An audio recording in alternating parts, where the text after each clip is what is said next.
Cricket जगत से जुड़ी सभी खबरों के लिए सब्सक्राइब कीजिए हमारे यूट्यूब चैनल को और साथ ही बेल आइकन को भी दबाइए क्रिकेट की खबरें सबसे पहले पाने के लिए।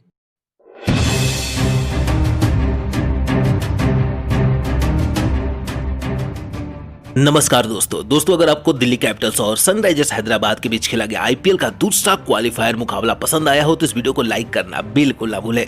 इस वीडियो को लाइक टारगेट हमने 400 लाइक रखा है तो इस वीडियो को दिल से लाइक जरूर करें। आईपीएल 2020 के दूसरे रोमांचक क्वालिफायर मुकाबले में श्रेयस अय्यर की दिल्ली कैपिटल्स और डेविड वार्नर की सनराइजर्स हैदराबाद की टीम एक दूसरे से भिड़ी। इस मुकाबले में दिल्ली के कप्तान श्रेयस अय्यर ने टॉस जीता और पहले बल्लेबाजी का फैसला किया। उसके बाद दिल्ली की तरफ से पहले बल्लेबाजी करने आए पृथ्वी शॉ की जगह मार्कस स्टोइनिस और शिखर धवन ने इस मुकाबले में बहुत मैचों के बाद एक धमाकेदार शुरुआत दिल्ली की टीम को दी। मार्कस स्टोइनिस और शिखर धवन ने इस मुकाबले में शुरुआती ओवरों से ही हैदराबाद की गेंदबाजी पर दबाव बनाना शुरू कर दिया। स्टोइनिस और शिखर धवन ने पावर प्ले के 6 ओवरों में लगभग 10 की औसत से रन बनाए। खास करके पावर प्ले में मार्कस स्टोइनिस एक अलग ही लय में दिखाई दे रहे थे। पारी के 8वें ओवर तक इन दोनों ने अपनी टीम को 80 रनों के पार पहुंचा दिया था। एक समय तो इन दोनों को आउट करना हैदराबाद के लिए बहुत ज्यादा मुश्किल लग रहा था, लेकिन पारी का 9वां ओवर डालने आए हैदराबाद के सबसे महत्वपूर्ण गेंदबाज राशिद खान ने अपनी इस ओवर की दूसरी गेंद पर खतरनाक दिख रहे मार्कस स्टोइनिस को क्लीन बोल्ड करके दिल्ली की टीम को पहला बड़ा झटका दिया। स्टोइनिस ने इस मुकाबले में 27 गेंदों पर 38 रनों की बेहतरीन पारी खेली। वहीं उनके बाद बल्लेबाजी करने आए कप्तान श्रेयस अय्यर ने सेट हो चुके शिखर धवन के साथ मिलकर दिल्ली की पारी उसी गति से आगे बढ़ाना शुरू कर दिया। इन दोनों ने स्टोइनिस के आउट होने का कोई भी दबाव खुद पर न लाते हुए उसी तेजी से दिल्ली के लिए रन बनाना जारी रखा। इन दोनों ने 13वें ओवर तक दिल्ली की पारी को 120 के पार पहुंचा दिया। इसी बीच शिखर धवन ने अपना एक लाजवाब अर्धशतक पूरा किया, लेकिन पारी का 14वां ओवर डालने आए जेसन होल्डर ने सेट हो चुके कप्तान श्रेयस अय्यर को मनीष पांडे के हाथों कैच आउट कराया। दिल्ली के कप्तान श्रेयस अय्यर ने 20 गेंदों पर 21 रन बनाए।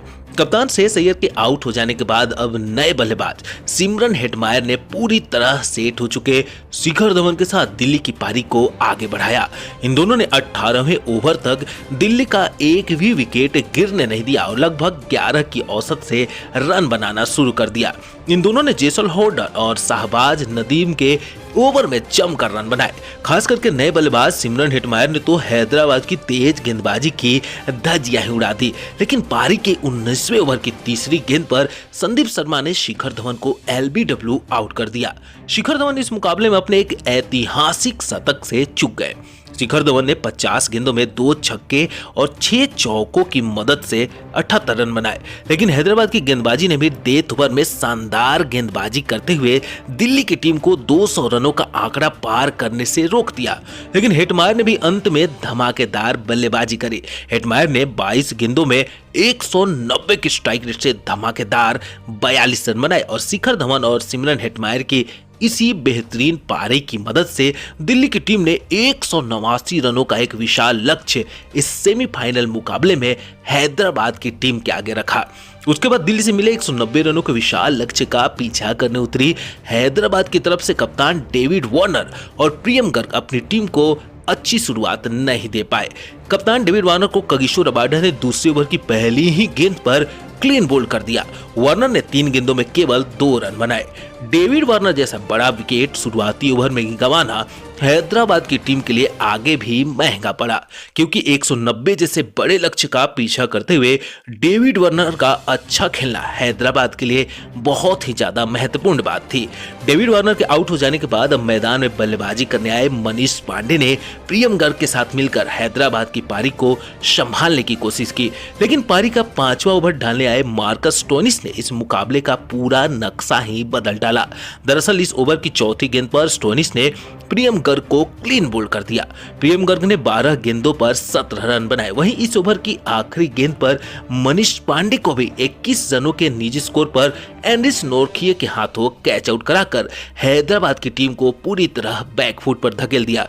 अब यहां से हैदराबाद की टीम को इस सेमीफाइनल मुकाबले में जीत दिलाने का पूरा जिम्मा केन विलियमसन और जेसन होल्डर के कंधों पर था, क्योंकि उनके बाद कोई भी ऐसा बल्लेबाज नहीं था जो इतने बड़े लक्ष्य तक अपनी टीम को पहुंचा सके। लेकिन यहां से केन विलियमसन और जेसन होल्डर ने अपने अनुभव का बखूबी इस्तेमाल करते हुए 10वें ओवर तक हैदराबाद का एक भी विकेट गिरने नहीं दिया और एक छोटी मगर महत्वपूर्ण साझेदारी खड़ी करी। अब अंतिम 10 ओवर में सनराइजर्स हैदराबाद को फाइनल में प्रवेश करने के लिए 115 रनों की आवश्यकता थी और हैदराबाद की जीत की आखिरी उम्मीद यही। लेकिन उसके बाद जेसन होल्डर को पारी के 12वें ओवर में अक्षर पटेल ने आउट करा।